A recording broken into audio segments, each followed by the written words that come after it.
Hoy vamos a entrar entonces ya directamente a lo que serían las reglas importantes para la correcta interpretación de las Escrituras.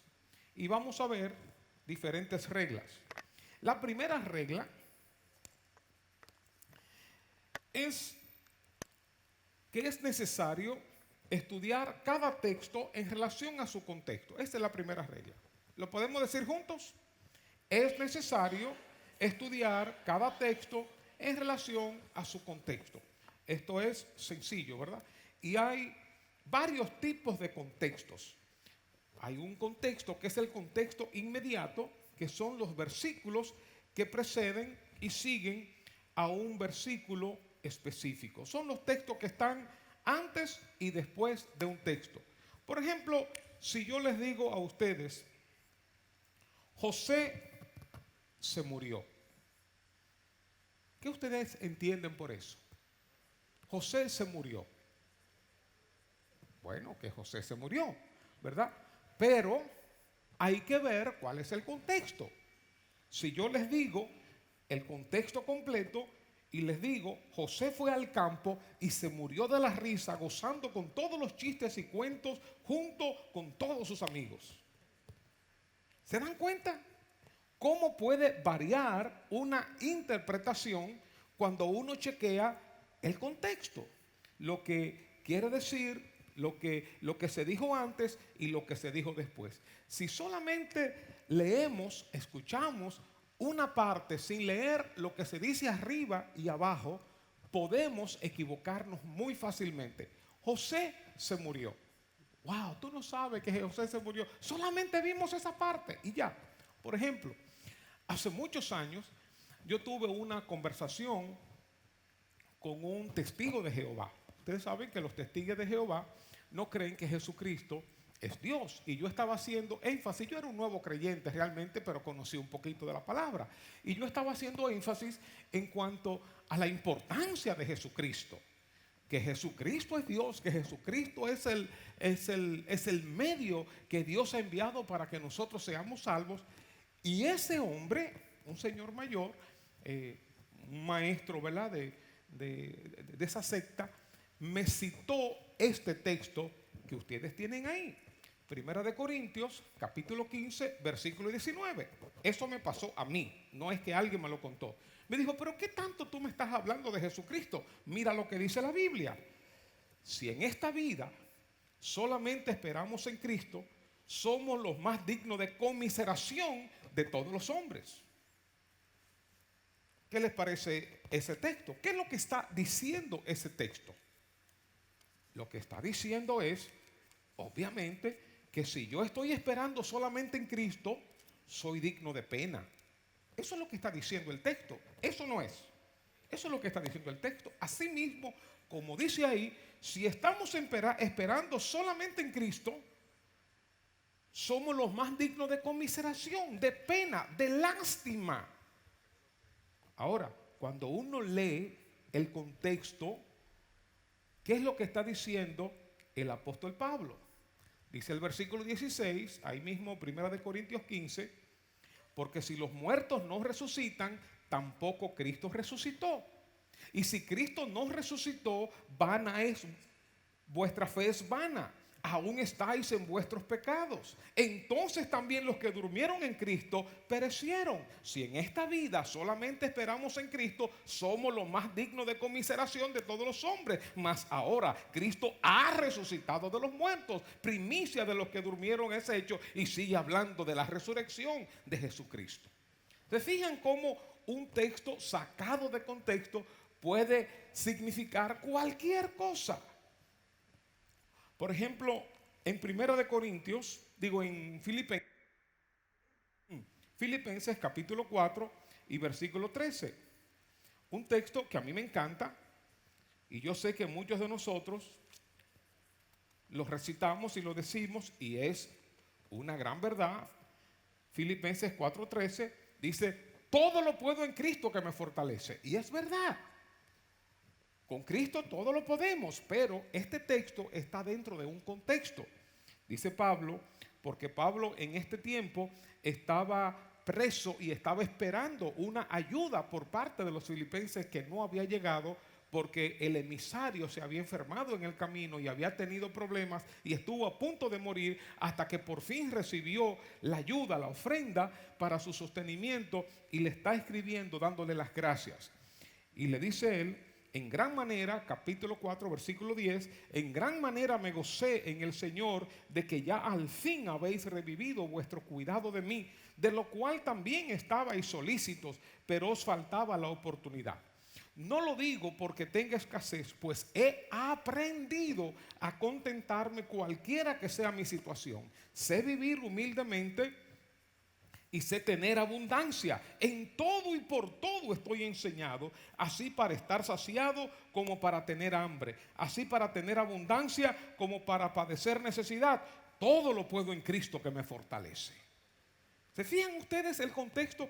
El contexto de todo lo puedo en Cristo que me fortalece viene de un hombre que ha atravesado por diferentes circunstancias y ha recibido la provisión, la ayuda, la fortaleza, la guianza de Dios, la guianza de Jesucristo, y ha aprendido. Dice: he aprendido, yo he pasado por todo y he aprendido cualquiera que sea mi situación. No importa si estoy arriba, si estoy abajo, todo lo puedo en Cristo que me fortalece.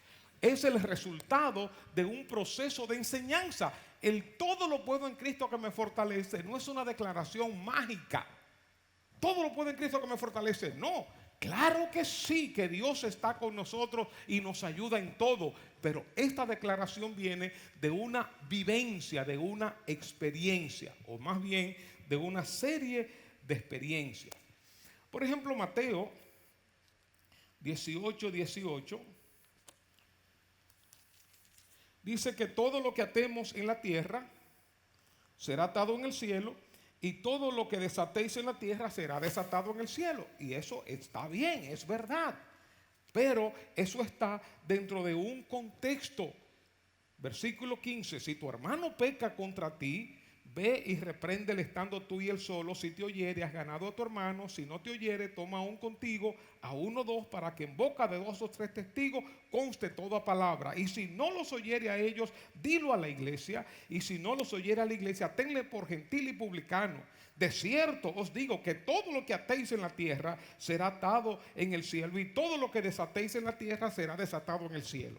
Esto se refiere obviamente a una situación donde la iglesia o el liderazgo toma decisiones después de un proceso. Y entonces, después de un proceso, lo que Jesús está diciendo: lo que ustedes decidan aquí en la tierra será decidido allí en el cielo. Lo que ustedes aten aquí será atado allá, después de ese proceso. Y en Efesios capítulo 3, este es el contexto inmediato. Efesios capítulo 3, dice los versículos 3 y 4, que por revelación me fue declarado el misterio, como antes lo he escrito brevemente, leyendo lo cual podéis entender cuál sea mi conocimiento en el misterio de Cristo. De ahí, si ustedes no tienen mucho fundamento, escuchan a alguien medio esotérico, medio místico, medio profundo, entre comillas, que va a hablar del misterio de Cristo. Y uno: wow, pero mire, está hablando revelaciones, el misterio de Cristo, y que Dios se lo reveló.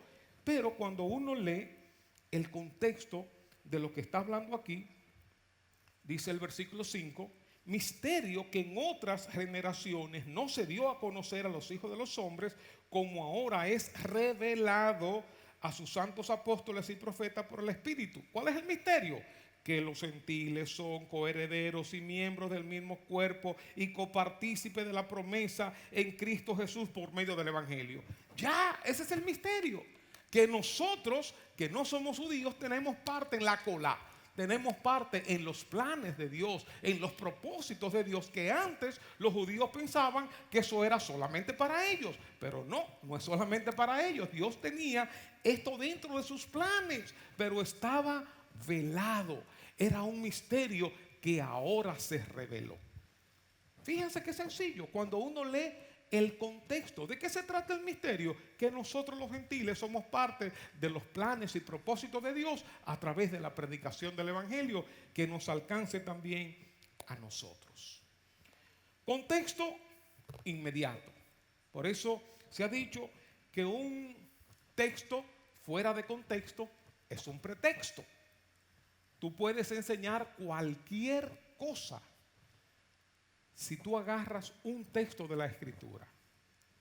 Cualquier cosa se puede enseñar con la Biblia con una mala hermenéutica, agarrando cualquier texto y usando exégesis, metiendo tus ideas, tus conocimientos, tus doctrinas, tus dogmas a la Biblia.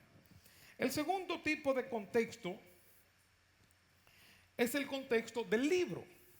La Biblia no es una colección de versículos aislados, sino una serie de libros con argumentos, propósito y desarrollo. Dijimos que la Biblia tiene ¿cuántos libros? 66 libros. La palabra Biblia, ya vimos el jueves pasado, significa precisamente colección de libros. Es la palabra plural de libros. Biblión es un libro, Biblia, muchos libros. Por eso nuestra Biblia tiene 66 libros, es una colección de libros. Entonces, cuando un autor está escribiendo, obviamente hay un contexto en el libro que él está escribiendo. Por ejemplo, en 1 de Juan 3:6 dice: todo aquel que permanece en él no peca. Todo aquel que peca no le ha visto ni le ha conocido. Bueno, ¿ustedes conocen al Señor? ¿Sí o no? Sí, ¿verdad? ¿Y ustedes pecan? Sí, ¿verdad? Claro que sí. Entonces, ¿qué es lo que está diciendo Juan? El que le ha conocido no peca. Pero cuando uno sigue leyendo el contexto del libro, lo que él está diciendo en el libro completo, uno puede entender lo que él dice aquí. Por ejemplo, en el capítulo 3, versículo 9 dice: todo aquel que es nacido de Dios no practica el pecado. ¿Entienden la diferencia? No vive en pecado, no anda como nosotros andábamos antes en pecado, en todo lo que es pecaminoso, maldad, mentira, de todo, engaño, de todo vivíamos. No es que el cristiano no peca, no es que un día no comete un pecado, no es eso lo que Juan quiere decir en ese texto. Pero si una persona quiere enlazarnos con un espíritu religioso, va a decir que una persona que peca no es cristiana. Yo me acuerdo, hablando hace mucho con un hermano, un amigo, que se había metido en un movimiento medio raro. Y yo me acuerdo que él me decía que los líderes de ese movimiento, los ancianos, los pastores de ese movimiento, habían adquirido un nivel, un grado de santidad, que no pecaban. Yo dije: fulano, que no pecan, que nunca fallan. Y dice: no, Montalvo, mira, no, ellos nunca fallan, ellos nunca pecan. Y dije: pero mi hermano. Entonces seguimos hablando acá y le seguí haciendo algunas preguntas hasta que me dijo: bueno, sí, ellos pecan, sí.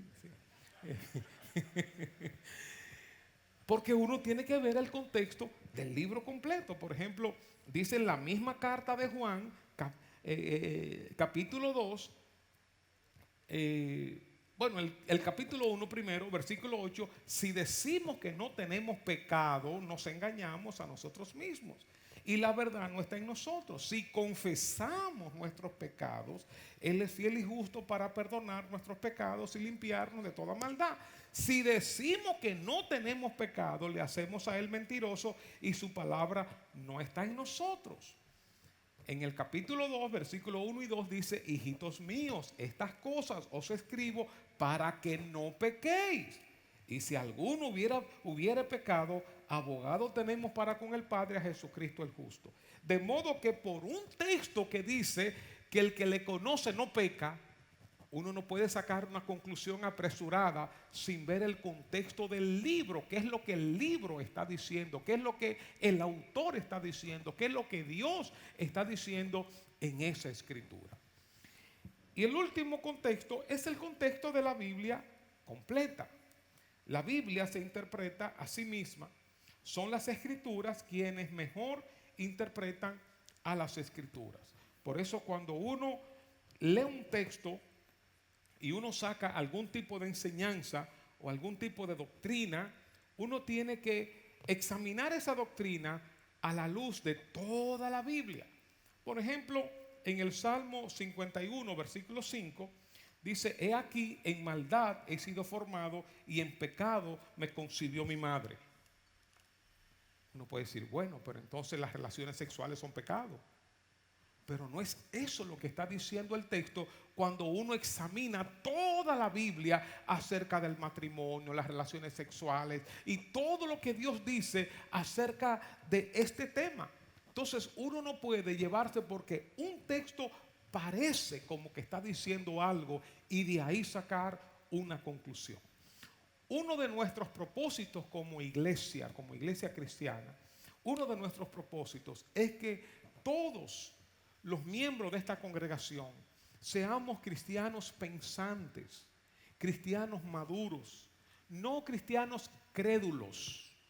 El crédulo cree todas las cosas como un niño. Si tú le dices a un niño, oye, tú no sabes que mi papá vino y aterrizó ahí en un avión y luego cogió el avión y se fue a la luna y de la luna fue a Marte, él lo va a creer. El niño es crédulo, no es creyente. Nosotros somos creyentes y el creyente es una persona que va madurando y examina las cosas. No todo lo cree porque el otro se lo diga o porque el otro se lo diga con mucho énfasis, con mucha energía, con mucha convicción. No, a nosotros no nos impresiona ese tipo de cosas. Ni siquiera porque venga con la aureola, el Señor te dice, y con esa palabra, con esa voz así gruesa. No, nosotros examinamos lo que dice la palabra de Dios. Porque hemos escuchado acerca de profecías, son cosas extremas, ¿verdad? Hemos escuchado de profecías a una pareja que está casada que le dice, el Señor te dice que esa no es tu pareja, que no es tu compañera es fulana de tal. Divórciate y cásate con esta. Tonterías, ¿verdad? Porque la palabra habla acerca del divorcio, acerca de la fidelidad, de la lealtad y todo lo que conlleva ese tema de fidelidad, integridad. Entonces, el contexto de la Biblia entera, ¿qué nos está diciendo la palabra de Dios de manera general? Por eso hay personas que levantan todo un edificio, un castillo doctrinal basado en un solo versículo. En un solo versículo. Es más, a veces se levantan doctrinas aún de lo que la Biblia no dice. Por ejemplo, en Apocalipsis dice que en el cielo hubo silencio como por media hora. Algunos dicen era que en ese momento ahí no había mujeres, porque media hora en silencio, ¿verdad? No es fácil. Perdóneme la mujer, un chiste machista, ¿verdad? Pero hay personas que le encanta predicar de lo que la Biblia no dice. Ustedes saben lo que sucedió en esa media hora que hubo silencio. Que el Espíritu Santo se les reveló y pasó esto y en el Padre pasó allá y el Espíritu y en el cielo los ángeles hubo y te dan un mensaje de esa media hora que la Biblia no dice, pero ellos lo saben. Ellos tienen la revelación entre comillas. Ok.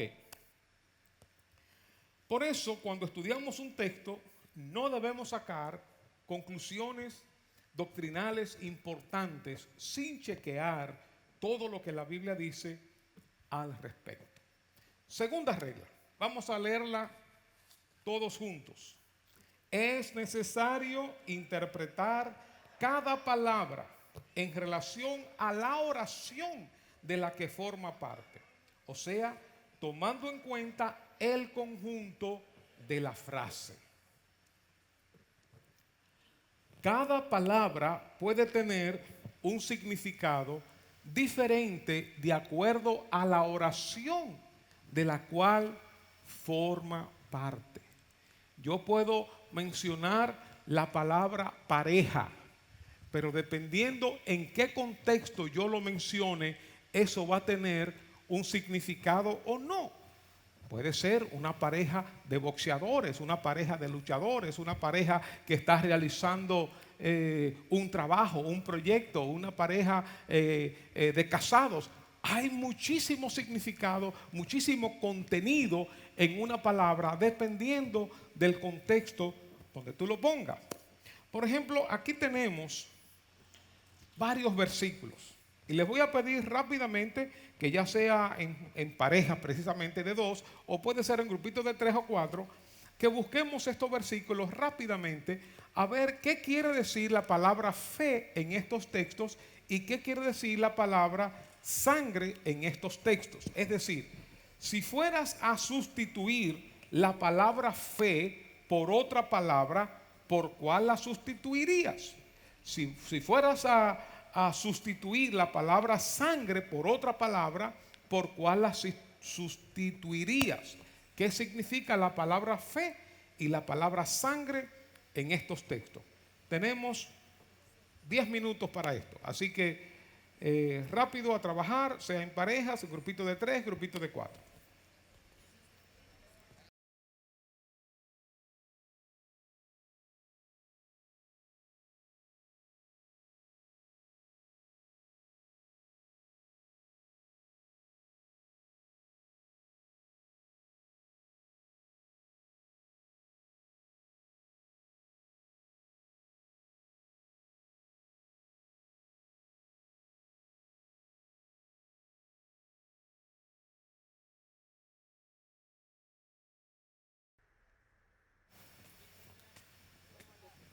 Amén. Ok, seguimos entonces. ¿Qué quiere decir fe? ¿Qué quiere decir fe en estos textos? Si fuéramos a sustituir la palabra fe con otra palabra, ¿por cuál la sustituiríamos? Por ejemplo, solamente Gálatas 1:23, solamente oían decir, aquel que en otro tiempo nos perseguía, ahora predica la fe que en otro tiempo asolaba. ¿Qué otra palabra podemos poner aquí en vez de fe? ¿Qué ustedes pusieron? ¿Evangelio? ¿Perdón? ¿Creencia? Ok, se puede sustituir por varias palabras. Yo la sustituí por la palabra creencia, pero todas son válidas en este sentido. No es la fe, que es la certeza de lo que se espera, la convicción, no, sino solamente oían decir, aquel que en otro tiempo nos perseguía, ahora predica la creencia o el evangelio, la doctrina, la enseñanza que en otro tiempo él asolaba. En Romanos 14:23 dice, pero el que duda sobre lo que come es condenado porque no lo hace con fe. Y todo lo que no proviene de fe es pecado. Aquí podemos sustituir fe por creencia, porque todo lo que no hace con creencia y todo lo que no proviene de creencia es pecado. ¿Verdad que no? No. ¿Qué significa fe aquí? ¿Cómo se puede sustituir? Convicción, seguridad, eso es. Así mismo. La palabra con la que yo lo sustituí fue por convicción. Porque el que duda sobre lo que come es condenado porque no lo hace con convicción, con seguridad, con certeza. Y todo lo que no proviene de esa convicción, de esa seguridad, entonces es pecado. Si tú comes con duda, ¿verdad? No tiene la convicción y la seguridad. Entonces fíjense cómo la misma palabra fe, en un contexto diferente, significa otra cosa. Primera de Timoteo 5, 11 y 12. Dice, pero viudas más jóvenes, eso es admitiendo en la iglesia para ayudarlas, para sostenerlas económicamente. No admitas, porque cuando impulsadas por sus deseos se rebelan contra Cristo, quieren casarse, incurriendo así en condenación por haber quebrantado su primera fe. ¿Esto es qué? ¿Su primera convicción o su primera creencia? ¿Su primera qué? Su primera promesa, su primer compromiso. Así mismo yo le puse, su primer compromiso. Ellas habían hecho un compromiso primero de que se iban a quedar sin casar. Entonces entraban en la iglesia con ese compromiso, no me voy a casar. Pero después querían casarse, entonces el primer compromiso que habían hecho, ahora lo querían romper. Entonces, aquí la palabra fe significa otra cosa. Igualmente, en Hechos 17:31, por cuanto ha establecido un día en el cual juzgará al mundo con justicia por aquel varón a quien designó, dando fe a todos con haberle levantado de los muertos, dándole compromiso, dándoles convicción, dándoles creencia, dándoles ¿qué? Dándole testimonio, ¿verdad? Dando testimonio a todos con haberle levantado de los muertos. Entonces, de ahí que cuando estamos estudiando la Biblia, no podemos agarrar una palabra y decir que eso significa lo mismo en todos los contextos, porque dependiendo del contexto, el significado puede variar. Igualmente, con la palabra sangre. En el primer texto, Hechos 17, 24 al 26, dice: el Dios que hizo el mundo y todas las cosas que en él hay, siendo Señor del cielo y de la tierra, no habita en templo hecho por manos humanas, ni es honrado por manos de hombre como si necesitase de algo, pues él es quien da vida y aliento a todas las cosas. Y de una sangre ha hecho todo el linaje de los hombres para que habiten sobre la faz de la tierra, etcétera, etcétera. ¿Qué significa aquí la palabra sangre? De una misma sangre, de una misma descendencia o de una misma raza, linaje, la raza, la descendencia. En Efesios capítulo 1, versículo 7, en quien tenemos redención por su sangre, el perdón de pecados según las riquezas de su gracia. ¿Qué significa sangre aquí? Tenemos redención por su sangre. ¿Por qué? Por su sacrificio. Eso es. Aquí la palabra sangre significa sacrificio, significa muerte. En Hebreos 9, versículos 6 y 7, y así dispuestas estas cosas, en la primera parte del tabernáculo, entran los sacerdotes continuamente para cumplir los oficios del culto. Pero en la segunda parte, solo el sumo sacerdote, una vez al año, no sin sangre, la cual ofrece por sí mismo y por los pecados de ignorancia del pueblo. ¿Qué significa aquí sangre? Solo el sumo sacerdote, una vez al año, no sin sangre. Obviamente la sangre del animal, el líquido sanguíneo. Aquí es literal, ¿verdad?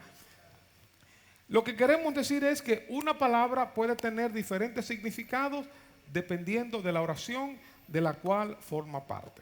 La tercera regla, entonces, nos dice que, vamos a leerlo juntos, es necesario interpretar las experiencias personales a la luz de las escrituras y no las escrituras a la luz de las experiencias personales.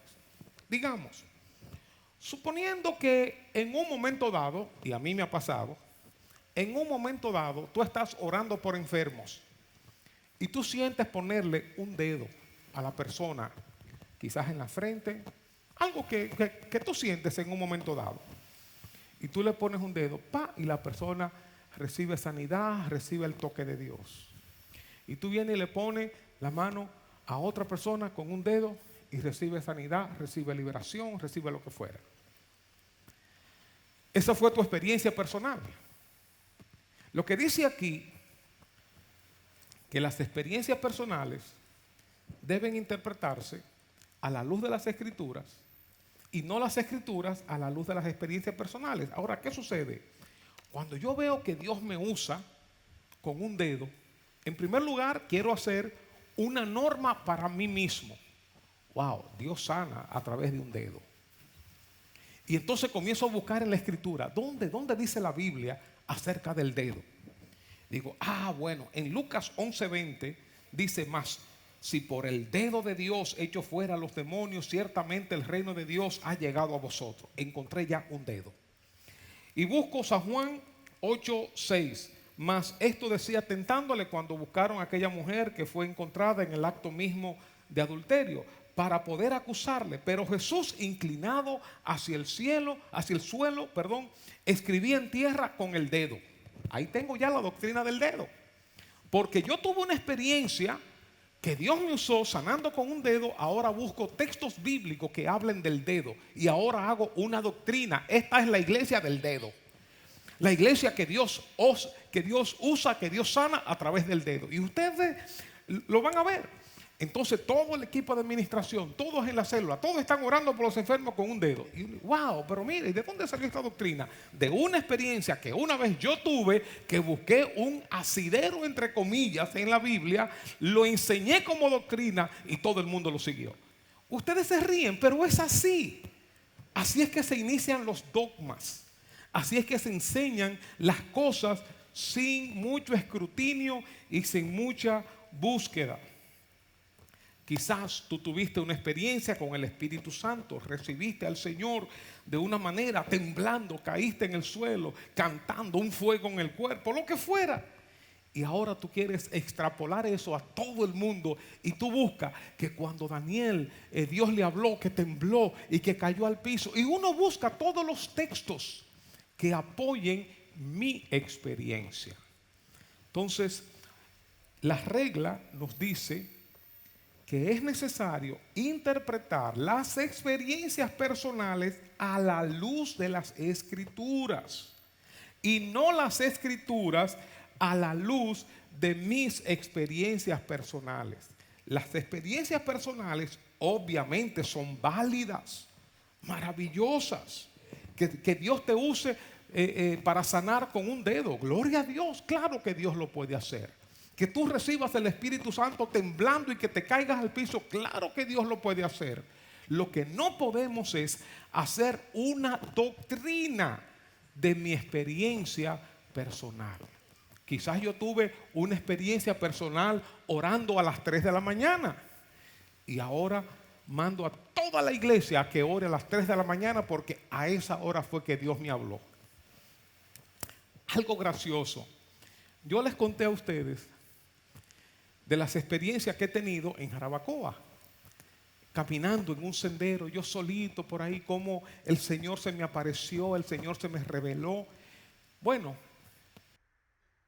y yo voy con algunos amigos que ya les había contado la experiencia y les dije, miren, aquí en este tronco, cuando yo me senté aquí Dios se me mostró, Jesús se me mostró, yo estaba aquí y yo lo veía allá. Bueno, yo le fui contando todas las experiencias y seguimos caminando por el sendero. Cuando seguimos caminando, digo yo, pero ven acá, ¿y dónde está fulano? Me dice otro, no, él se quedó allá sentado en el tronco para ver si veía al Señor. Claro, yo le aplaudo su lindo corazón de querer ver al Señor, pero estamos ligando la doctrina con un tronco, con una experiencia que yo tuve. Entonces, mis experiencias son mis experiencias con Dios. Tus experiencias son las tuyas. Lo que no podemos es hacer doctrinas de nuestras experiencias. ¿Se entendió esto, hermanos? Hay experiencias personales que son un trato de Dios para nosotros de una manera particular. Fíjense lo que dice el apóstol Pablo en el libro de Gálatas, capítulo 1 y versículo 8. El apóstol Pablo había predicado el evangelio y a esta iglesia de los Gálatas se habían acercado unos cristianos judíos, donde estaban enseñando que si estos cristianos gentiles no se judaizaban, no se circuncidaban, no guardaban la ley, el sábado y todo eso, no podían ser cristianos. Y Pablo está atacando fuertemente esta religiosidad y este legalismo. Y él les dice en el versículo 6, capítulo 1, versículo 6, estoy maravillado de que tan pronto os hayáis alejado del que os llamó por la gracia de Cristo para seguir un evangelio diferente. No que haya otros, sino que hay algunos que os perturban y quieren pervertir el evangelio de Cristo. Mas si aún nosotros o un ángel del cielo os anunciare otro evangelio diferente del que os hemos anunciado, sea anatema. Y luego lo repite, versículo 9, como antes hemos dicho, también ahora lo digo, si alguno predica diferente evangelio del que habéis recibido, sea anatema, sea maldito. ¿Saben lo que Pablo está diciendo? Hay un evangelio que ya yo les prediqué. Hay un evangelio sano, puro, de Dios, del cielo. Si aún yo, dice Pablo, vengo y les predico un evangelio diferente, sea maldito. Si aún un ángel del cielo viene y les predica un evangelio diferente, sea maldito. ¿Saben lo que quiere decir esto, hermanos? Que lo que Dios ha compartido a través de su palabra, a través de los apóstoles, a través de sus emisarios, eso está establecido, esto está clarísimo. Si alguien viene con una revelación nueva, diciendo, hermanos, yo me metí en un ayuno de 40 días y Dios se me reveló. ¿Saben ustedes que la salvación no es solamente por Jesucristo? Que la salvación tenemos que añadirle esto y esto y esto y esto y esto para ser salvos. Que el evangelio lo habíamos recibido, pero no, hay una revelación ahora más profunda. Que es lo que está ocurriendo actualmente en el mundo, en nuestro país, con evangelios que tienen a Cristo más otra cosa. Tienen una revelación nueva. Yo me acuerdo hace muchos años, todavía estábamos en La Pina, teníamos la oficina en La Pina, que yo me reuní con un pastor amigo que se había metido a esa corriente judaica, mesiánica, y con cosas raras. Yo me senté con él porque éramos amigos. Yo dije, mi hermano, yo quiero entenderte, explícame esto que tú estás enseñando y aprendiendo, explícame esto. Y él comenzó a explicarme que del manto de Jesús, el borde, lo que los hilos, uno significa qué sé yo, qué cosa y esto. Y comenzó a explicarme y yo a escucharle y a hacerle preguntas. En un momento le dije, mi hermano, ¿tú piensas que tú tienes una revelación que la iglesia no tiene? ¿Que tú tienes un entendimiento que todos nosotros necesitamos? Él me dijo, sí, Montal. Y yo, ok. Y eso sucede también con personas que hace 10, 15, 20, 30 años, 40 años han iniciado una iglesia y ellos piensan que la iglesia comenzó con ellos, que antes de ellos ya no hubo iglesia, que ahora la luz, la revelación comenzó con ellos, que ellos tienen la verdad absoluta del evangelio. El apóstol Pablo dice que no hay un evangelio diferente. Por eso nuestras experiencias personales tienen que ser colocadas a la luz de la palabra de Dios. Imagínense ustedes que tú tengas un reloj, que tú tengas un guillo y que Dios te hable, porque quizás ese guillo, tú tienes una idolatría con ese guillo, con ese reloj, con un carro, con lo que fuera. Y Dios te pide ese guillo o ese reloj y te dice, entrégame ese guillo, entrégame ese reloj. Porque hay algo, o quizás ese guillo tiene una connotación espiritual, que alguien te lo regaló, lo santiguó a qué sé yo, qué ídolo, qué sé yo, qué cosa, no sé. Y tú sientes entregar ese guillo. Rompiste el guillo, botaste el guillo. Y ahora tú comienzas a predicar, hermanos, los guillos son del diablo. Todo el que tenga un guillo, levante la mano y vamos a quitarnos todos nuestros guillos y vamos a romper y vamos, quizá un guillo que te regaló tu abuela, tu papá, qué sé yo. Y ahora se mete la doctrina del guillo, la doctrina del reloj. Todo el mundo vamos a romper nuestros relojes porque alguien sintió. O se dice, yo sentí que no debía usar perfume. Nadie aquí puede usar perfume. El perfume es del diablo. Bueno, y hay muchos trasfondos que nosotros tenemos. Por ejemplo, mi experiencia ha sido que las personas que vienen de un trasfondo ultracatólico, idólatra, muy come santos, como decimos, son personas que no quieren ver en las iglesias nada parecido a imágenes, nada. Si hay una imagen o hay varias imágenes muy lindas de Cristo orando así, no quieren ver nada de imagen, una cruz, no quieren ver nada, por su trasfondo, por su experiencia. Y ahora quieren que todo el mundo crea y haga como ellos creen y hacen. O, por ejemplo, una persona que ha sido alcohólica, no quiere saber nada con alcohol, ni un vino, ni un ponche, nada, absolutamente nada. Y el que lo hace, entonces lo juzga y considera que es pecado, que es pecador, etcétera, etcétera, etcétera. Y si en la iglesia celebramos la cena del Señor con vino, no se puede celebrar con vino, tiene que ser con otra cosa. Porque cada uno, por su trasfondo, forma sus doctrinas.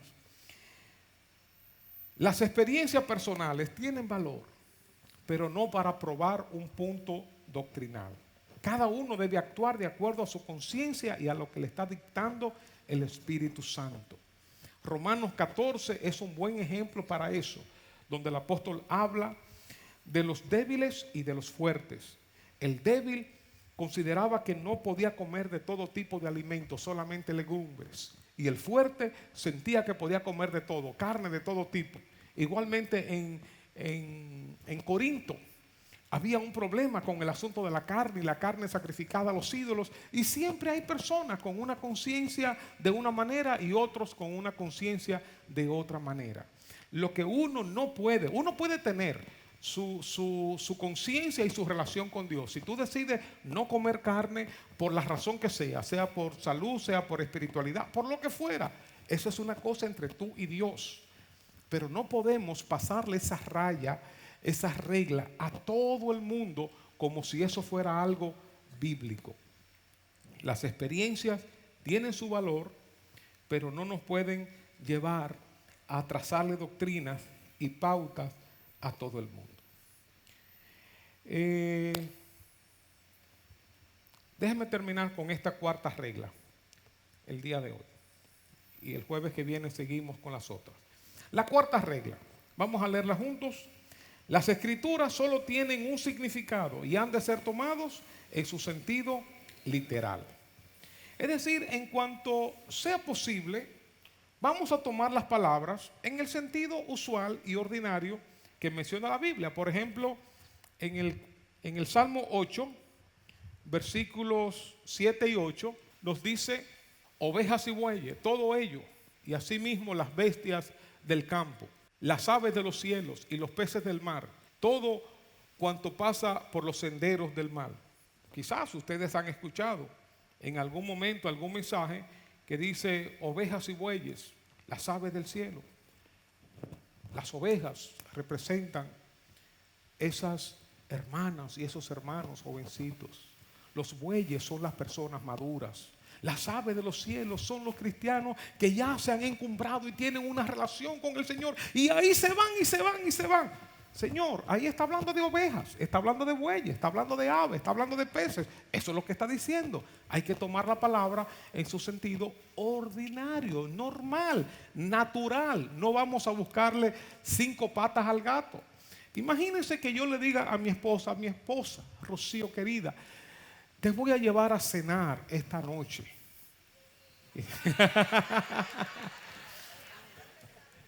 Y la llevo al malecón y nos sentamos frente al mar.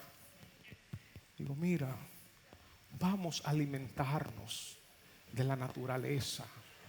Vamos a comer emocionalmente, espiritualmente. Respira este aire. Esto es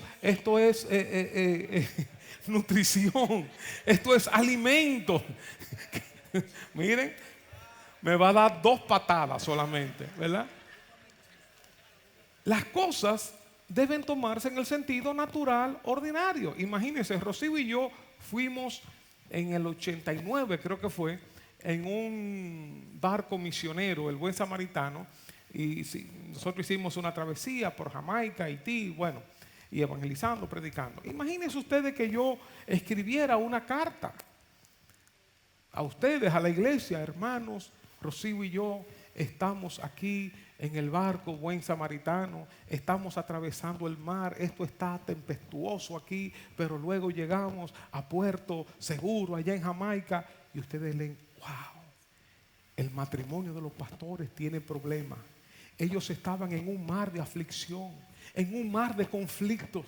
Vamos a orar por ellos. Pero miren, Dios los llevó. Era en el barco buen samaritano. Alguien los ayudó, alguien los aconsejó. Quizás encontraron un pastor, un terapeuta y llegaron a puerto seguro. Gracias a Dios que el matrimonio de los pastores está bien. ¿Quién va a escribir de esa manera para que le interpreten de esa manera? Ese es mi punto con todos aquellos que quieren interpretar la palabra de manera alegórica. A todos le buscan un significado, hay un misticismo, una interpretación, algo rara, y esto significa aquello y aquello significa otra cosa. Cuando decimos que Zaqueo subió a un árbol, eso es lo que quiere decir, que se subió a un árbol. No que subió a una relación con Dios por encima de los obstáculos y llegó. No, se subió a un árbol. Bueno, pues se subió a un árbol y de ahí miró a Jesús. No espiritualicemos ni alegoricemos las escrituras. El jueves que viene, si Dios quiere, seguiremos con la quinta regla. Que Dios les bendiga y nos vemos el próximo jueves si Dios quiere.